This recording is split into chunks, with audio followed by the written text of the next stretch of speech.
Good morning বন্ধুরা, আমি সাথী আমার চ্যানেলে আরও একটি ভিডিওতে তোমাদের সকলকে স্বাগত। এখন সকাল প্রায় 9টা বাজছে আর আমার এখানে রক্ত নিয়ে গেল, যেহেতু আমার থাইরয়েডের ব্লাড টেস্ট করবে যে থাইরয়েডটা আমার কমেছে নাকি বেড়েছে। তো রক্ত নিয়ে গেল, ওটা নিয়ে আমরা দুজনে এখানে কথাবার্তা বলছি আর কি।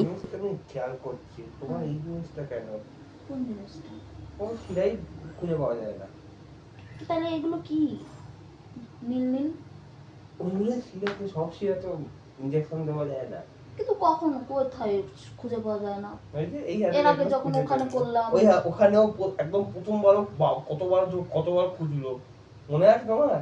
আচ্ছা, অনেকক্ষণ দেখো তো দেখবেই না, থোড়ি শিরা থোড়ি দেখা যাবে অত বাবু। খারাপ জিনিস। বাট এই হাতটা দেখো খুঁজলো বেশি, এই হাতটা তো পেয়ে গেল তাড়াতাড়ি। সবসময় একই জায়গা লুকিয়ে থাকে শিরা, সবসময় একই জায়গা থেকে নেওয়া যায় না। হ্যাঁ, তা সবসময় তো এই হাত দিয়ে নেয়। Hi, hello, good morning. Good afternoon, good morning everyone. তো আমার এই যে ইঞ্জেকশন দিয়ে যে রক্তটা নিল, আজকে আমার অনেক ব্যথা লেগেছে যখন ইঞ্জেকশনটা ঢুকিয়েছে, জানো? রিপোর্ট কি ভালো হবে? হ্যাঁ, ভালো হবে। চলো, ভালো হলেই ভালো। হ্যাঁ, ভালো হবে বাবু, আমি তো বলছি। ওকে। ভালো হবে। চা খাচ্ছে, অফিস যাওয়ার জন্য রেডি একদম, এখন অফিস যাবে। আমি এখন এখানে দুপুরে রান্না করতে চলে এসেছি রান্নাঘরে। আজকে আমি কিন্তু খুব বেশি কিছু রান্না করব না, আলু কেটে নিচ্ছি, আলু দিয়ে হচ্ছে বাঁধাকপি রান্না করব। বাঁধাকপি যদিও বা আমি অনেক দিন খাই না, কারণ থাইরয়েড হলে আমি শুনেছি বাঁধাকপি নাকি খেতে নেই খুব একটা। তো বাঁধাকপি আমি প্রায় অনেক 3 মাস আমি সেরকম খাইনি। আর বাইরে দেখো কীরকম কালোও হয়ে গেছে, এক্ষুনি মনে হচ্ছে ঝাঁপিয়ে বৃষ্টি নামবে। আকাশটা দেখতেই পাচ্ছ কেমন কালো হয়ে গেছে। আর এখানে না এখন ইদানিং খুব তোমার ওই দুপুর দিকে 3টে 4টে বা 2টো 2:30টার দিকে না বৃষ্টিটা আসছে, আর সারা রাত্রি টুপুর টুপুর টাপুর টুপুর করে বৃষ্টি পড়েই যাচ্ছে। আমি এখানে কাপড়গুলোকে ওই ছাদের নিচে মেলে দিচ্ছি আর কি। এই সাইডটায় থাকলে তো ভিজে যাবে, তাই এই সাইডটায় এনে মেলে দিলাম। সো গাইজ, বৃষ্টি পড়ছে, প্রচণ্ডই বৃষ্টি পড়ছে। তো একটু পরে মনে হচ্ছে আরও জোরে বৃষ্টি হবে। আর রোজ এখন এভরিডে এই টাইমে বৃষ্টি হচ্ছে, আর পুরো রাত ভরে বৃষ্টি হচ্ছে। তো আজকে খুশির খবর আছে, ভিডিওটা দেখতে থাকো, খুশির খবরটা জানতে পারবে যে কিসের খুশি। আজকে আমি হেভি খুশি, হেভি হেভি হেভি, যেটা আমি ধারণা করতে পারবো না। টেনশন মুক্ত অ্যান্ড সো হ্যাপি। তো তোমাদের সঙ্গে শেয়ার করবো যে আমি কিসের খুশি, ঠিক আছে? তো দেখতে থাকো পুরো ভিডিওটা। এখন কি রান্না করেছি আমি তোমাদের সঙ্গে একটুখানি শেয়ার করে নিই। আজকে একদম সিম্পল, কিন্তু আজকে একটু সিম্পল খাবার রান্না করেছি। তো চলো তোমাদের সঙ্গে একটু শেয়ার করি। আমি না কনফিউজড হয়ে যাই যে কচুর মধ্যে ওল কচু আর মান কচু, দুটো কচু কি একই নাকি দুটো কচু আলাদা, আমি বুঝতে পারি না। তো এইটা যে ওল কচু না মান কচু আমি ঠিক জানি না। তো যেই কচুই হোক না কেন আমি বাটা করেছি, ঠিক আছে? আর এখানে আমি করেছি হচ্ছে দেখো খুবই সুন্দর একদম টেস্টি টেস্টি বাঁধাকপি ভাজা, আলু দিয়ে টমেটো দিয়ে বেশি করে, জাস্ট এটার মধ্যে একটুখানি যদি মটরশুঁটি কড়াইশুঁটি পড়তো তাহলে আরোই ভালো লাগতো। আর যদি একটু আমি একটু ঝাল ঝাল করতে পারতাম, বাট আমি করেছি ঝাল ঝাল, 2টো কাঁচা লঙ্কা দিয়েছি।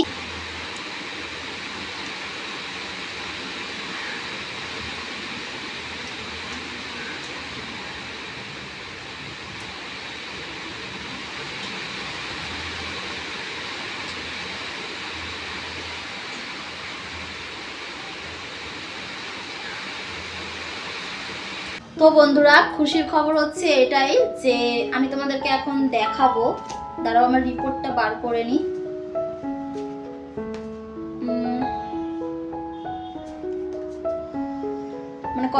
কিছুদিন ধরে যে আমার গেছিলাম আমি, এত ডক্টর যাওয়া আসা, এত কিছু টেনশন বলো, সব কিছু মিলিয়ে মিশিয়ে প্রচণ্ডই ছিল। তো আমার প্রথমে যখন থাইরয়েড যখন প্রথম বলেছিল ডক্টর, চেক আপ করে দেখেছিল, তো তখন আমার ছিল 5 পয়েন্ট, কিন্তু কত ছিল বলো তো? এটাই তো 5.1 ছিল, ঠিক আছে? তো তখন আমাকে ডক্টর ওষুধ সব দিয়েছিল, আর বাকি সব কিছু আমাকে বলে দিয়েছিল। কিন্তু তারপরে আমাকে 2 মাসের মেডিসিন খেতে বলেছিল, 2 মাসের। তো আমি 2 মাস খাওয়ার পর কিন্তু আমার ঠিক হয়নি, কমেনি, পুরোপুরি নর্মাল হয়নি। তো পরের বারে যখন আমি 2 মাস ওষুধ খাওয়ার পর যখন আমি মেডিসিন রক্ত পরীক্ষা আবার টেস্ট করলাম, তখন কিন্তু আমার সামান্য কমেছিল, তখন আবার হয়ে গেছিলো 4.97 হয়েছিল। তো খানিকটুকুই মানে কমাতে পেরেছিলাম আমি। তো আমাকে তার জন্য আমি আবার যখন ডক্টরের কাছে গেলাম, তোমাদের সঙ্গে তো শেয়ার করেইছি। তো এই যে সেটারই রিপোর্ট দেখো, এটা হচ্ছে দ্বিতীয় রিপোর্টটা, দ্বিতীয়বার যেটা করেছিলাম আর কি। তো তখন যখন ডক্টরের কাছে গেলাম, তো ডক্টর বললো যে আর 1 মাস মেডিসিন খেতে আর খাওয়া দাওয়ার দিকে একটু ধ্যান রাখতে আর কি, যেগুলো হয় না। দেখো আগে কি হয়েছে, আগে যেহেতু কেন হয়নি বলছি, আমরা যেহেতু একটা জায়গা চেঞ্জ করেছি, আমরা কলকাতা থেকে ব্যাঙ্গালোরে এসেছি। কলকাতায় যখন ধরো থাকতাম তখন অতটা বাইরে বেরোনো হতো না, অত এইসব খাওয়া দাওয়া হতো না, যখন তখন বাইরে বেরিয়ে রেস্টুরেন্টে গিয়ে খেতাম না। আর এখানে একটু লাইফস্টাইলটা চেঞ্জ হয়েছে, হ্যাঁ না, লাইফস্টাইলটা এখানে একটু চেঞ্জ হওয়ার পর ধরো যখন মন চাইছে তখন আমরা বেরিয়ে পড়ছি, যখন মন চাইছে তখন আমরা একটু রেস্টুরেন্টে গিয়ে খাচ্ছি প্রত্যেক সপ্তাহে। এইসব মানে অনেক মশলাপাতি এইসব খাওয়া হচ্ছে। দেন খাওয়া দাওয়ার দিকেও একটুখানি চেঞ্জ হয়েছে, একটু বলবো না, অনেকটাই ভালোই চেঞ্জ হয়েছে খাওয়া দাওয়ার দিকে আমার। তো ওটাই আর কি, যত রাজ্যের মানে ফাস্টফুড বলো সব আমি এখানে এসে কিন্তু খেয়ে নিয়েছি। কলকাতাতে তো খেতামই, কিন্তু অনেক পরে খেতাম। এমন নয় যে 1 মাসে 2বার 3বার 4বার খেয়ে নিতাম, বাট এখানে তো 1 মাসে মানে 4-5 বারও খেয়ে নিয়েছি, এমনও হয়েছে। তো আমাদের কারণ এখানে মানে লেগেই থাকে একজনের, এই ওর বার্থডে, এই ওর এইটা অ্যানিভার্সারি, এনা তেনা হাবি যাবি। তারপরে এখানে তো জানোই কত রকমের ফাংশন হয় ব্যাঙ্গালোরে, এটা ওটা ফেস্টিভ্যাল এই সেই হাবি জাবি করাতে সব জায়গায় যাওয়া করতো, যেতে হতো। তো লাইফস্টাইলটা চেঞ্জই হয়ে গেছিলো, তাই না আমার। সো এটার কারণে হতে পারে একটুখানি হয়তো আমার থাইরয়েডের ইয়েটা বেড়ে গেছিলো। তারপরে আমাকে ডক্টর বললো যে আর 1 মাস মেডিসিন খেতে, দেন আর 1 মাস মেডিসিন খেয়ে আর একবার টেস্ট করাতে, আর তখন যদি নর্মাল হয়ে যায় বা না হয় তাহলে আর ডক্টরের কাছে যেতে বারণ করেছিল, বলেছিল যদি নর্মাল না হয় তাহলে তুমি আরও আর 1 মাস ওষুধ কন্টিনিউ করবে। তো দিয়ে আমি তো একটু টেনশন করছিলামই কি হবে। তো এই মাসে সকালবেলা আমার রক্ত নিয়ে গেল এখানে এসে। এর আগের বারে যখন আমি রক্ত এখান থেকে পাশে, আমাদের এই যে জায়গায় আমরা থাকি পাশে একটা হসপিটালের মতন আছে, তো ওখানে তো তোমাদেরকে দেখিয়েছিলাম, আমি গেছিলাম রক্ত দিতে। তো তখন না আমার এই হাতে দিয়েছিল, তো এই হাতে আমার এমন দিয়েছে না, নিয়েছে রক্তটা। তো এখানে আমার প্রায় 1 সপ্তাহের মতো ব্ল্যাক হয়েছিল, এইখানটায় এই পোর্শনটায় 1 সপ্তাহের মতো ব্ল্যাক হয়েছিল। তো আর আমার অনেক ব্যথাও ছিল, জানি না কিভাবে রক্তটা টেনেছে। তো ওই জন্য তোমাদের দাদা ভাই আর আমাকে ওখানে নিয়ে যায়নি, বলেছে। তারপরে অ্যাপেলো থেকে ও করলো, অনলাইনে করলো, দেন বাড়িতে এসে রক্ত নিয়ে গেছে। এই যে এই হাতে আছে, কিন্তু এই হাত থেকে এখন আমি খুলিনি, কারণ না কি হচ্ছে বলো তো, আমার বর, তোমরা শুনতেই পেয়েছো যে বললো যে এটা অনেক খারাপ জিনিস, যে মানে আমার শিরা খুঁজে পাচ্ছে না। অনেক পরে প্রথমে এই হাতে ট্রাই করলো, কোথায় শিরা খুঁজে পাচ্ছে না, তারপরে গিয়ে আবার এই হাতে খুঁজে পেয়ে তারপরে নিয়েছে। কিন্তু উনি যেটা রক্তটা নিল যখন, আমার এতটুকু ব্যথা করেনি। প্রথমে একটুখানি ব্যথা লাগছে, যখন ছুঁচ ঢুকায় স্বাভাবিক ব্যথা করবেই, তো অতটাও কষ্ট হয়নি যে এখন যেমন ব্যথা করছে না। এবার এটাকে এখনও ওপেন করিনি, এটাকে খুলিনি, না জানি এটার ইসে কী হয়ে আছে, এটাকে আজকে খুলে দেবো ভাবছি। তো এবারে তারপরে আমার সকালবেলা রক্ত নিয়ে গেছে, আর রিপোর্ট কিন্তু অনলাইনেই 2টোর দিকে পাঠিয়ে দিয়েছে। সকাল 9:30-10টার দিকে রক্তটা নিয়ে গেল, আর 2টোর মধ্যেই অনলাইনেই পাঠিয়ে দিয়েছে। ওইটার এরকমভাবে কাগজ তো দেবেন, ওইটা অনলাইনেই পাঠিয়ে দেবে, আমাদের প্রয়োজন হলে আমরা বের করে নেবো আর কি। তো অনলাইনে দিয়েছে। আমি তো রিপোর্ট দেখে খুবই হ্যাপি গাইজ, একদমই টেনশনের কোনো সমস্যা নেই। আমার থাইরয়েড একদম ঠিক হয়ে গেছে, মানে পুরো নর্মাল হয়ে গেছে।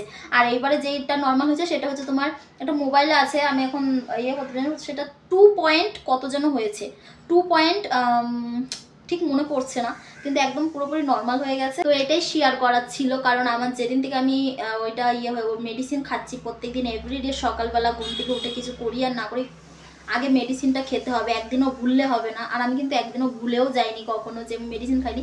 একবার এরকম হয়েছিল, আমি উঠে সমস্ত কাজবাজ করেছি, অথচ মেডিসিন খেতে ভুলে গেছি। যখন আমি চা খেতে যাব তখন আমার মনে পড়েছে যে আজকে আমি মেডিসিনই খাইনি, মানে 10টা বেজে গেছিলো, এরকমও হয়েছে। তো ওরকম কিন্তু কোনোদিন মেডিসিন মিস যায়নি, খেয়েছি, একটু লেট হয়ে গেছে মেবি, কিন্তু খেয়েছি। আর আমি জীবনে মেডিসিন অনেক কম খেয়েছি, তো আমার মেডিসিন না খাওয়ার ইয়েতে কোনো মনেই থাকতো না, একদম মনে থাকে না। বাট এইবারে এই ইয়েটা আমি খুব ভালোভাবে মনে রেখেছি, কারণ আমার মেডিসিনের ডাব্বাটা না সবসময় আমার চোখের সামনে রেখে দিতাম, যাতে আমার মনে থাকে, কারণ এটা অনেক খারাপ জিনিস। আমি অনেক শুনেছি, করেছি যে এটা অনেকটাই খারাপ জিনিস। তো ইয়েস, এখন হ্যাপি যে আমার আর এই ডক্টরের কাছে যেতে হবে না। কিন্তু যাই হোক, এগুলোকে রেখে দেবো। যে ডক্টর দেখিয়েছিলাম সেই ডক্টরটা বেশ ভালো, খুবই ভালো। ফিসটা একটু বেশি, ব্যাঙ্গালোর তো ফিস বেশি নেবেই, কিন্তু খুবই ভালো, ডক্টরটা খুব ভালো। তো যাই হোক গাইজ, এটাই তোমাদের সঙ্গে শেয়ার করার ছিল যে আমি একদম সুস্থ হয়ে গেছি, মানে থাইরয়েডটা যেটা ছিল সেটা আমার আর নেই, এখন আর আমাকে মেডিসিনও খেতে হবে না, আর ডক্টরের কাছেও আমাকে ছুটতে হবে না। তো চলো এখন টাটা, আমি তো খুবই হ্যাপি, টাটা। তো গাইজ এখন রাত্রেবেলায় যে একজন অফিস থেকে বাড়ি এসেছে, আমরা গেছিলাম বাজারে। দেখাও ফুল কি এনেছি বাজার থেকে, ফুল আনতে গেছিলাম, ঠাকুরের ফুল নেই কালকে যেহেতু বৃহস্পতিবার, তো ওই জন্য ফুলটা আনতে গেছিলাম। আর একটুখানি আমার খুব মাথা যন্ত্রণা করছিল প্রচণ্ড, তো একটুখানি চাও খেতে গেছিলাম, চা খেলাম, তাই না?